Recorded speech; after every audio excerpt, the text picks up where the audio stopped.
Hello good morning દોસ્તો।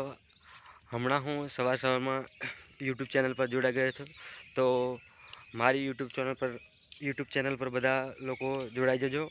અને હું હમણાં જ્યાં હું સ્ટડી કરું છું ત્યાં પેપર આપવા આવેલો છું, તો હું તમને અહીંનો નજારો બતાવું છું સવારમાં, કેમ કે મોસમ સારી છે એટલે હું ફરવા માટે નીકળ્યો છું અને મને નેચરમાં ફરવાનું બહુ જ ગમે છે, એટલે હું સવારમાં હોસ્ટેલમાંથી નીકળીને હું ફરવા આવ્યો છું। તો હું તમને અહીં કોલેજનો નજારો બતાવું છું, તો શાંતિથી મારા વિડીયોમાં જોડાઈ રહેજો। હમણાં હું બાગાયત ખેતી મતલબ મેં જે ગ્રાઉન્ડ આવેલું છે, જે છોડોનું ગ્રાઉન્ડ આવેલું છે, ત્યાં હું मैदाનમાં છું। તો હું તમને मैदान बताऊँ છું। तो खरेखर ये है झाड़ है, इसमें जो लिखा है, इसमें જે લખ્યું છે, જો હમણાં તો આ ઇંગ્લિશ લખેલું છે, એમાં આપણને ભલે હું બી એન્જિનિયરિંગ કરું છું, પણ મને બી એટલું બધું ઇંગ્લિશ નહીં ફાવતું, પણ જેમ પણ હું તમને જેટલું મને ખબર પડશે એટલું હું તમને સમજાવીશ। આ છે આંબલી।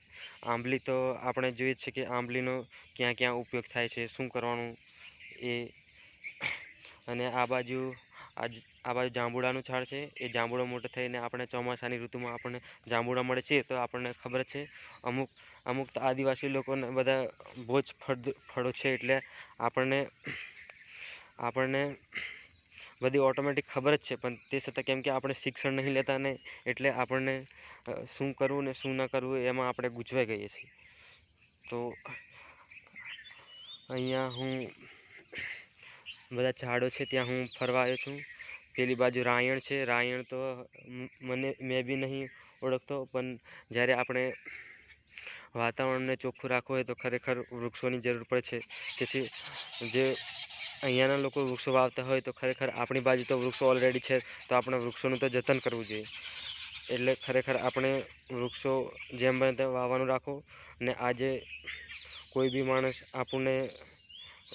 બી માણસ આજે શિખામણ નહીં આપે, આપણે જાતે પોતે જ કરવું પડશે, તો જ આપણું ચેન્જીસ આવશે। બાકી આપણે બીજાની આશાએ બેસી રહીશું તો કોઈ ચેન્જીસ આવે એવું લાગતું નહીં।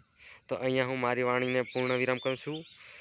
તો બધાને મારા વિડીયોને લાઈક અને સબસ્ક્રાઈબ કરવાનું ભૂલતા નહીં, અને જેમ બને તેમ બધા મિત્રોને શેર કરજો। જય જોહાર, જય આદિવાસી।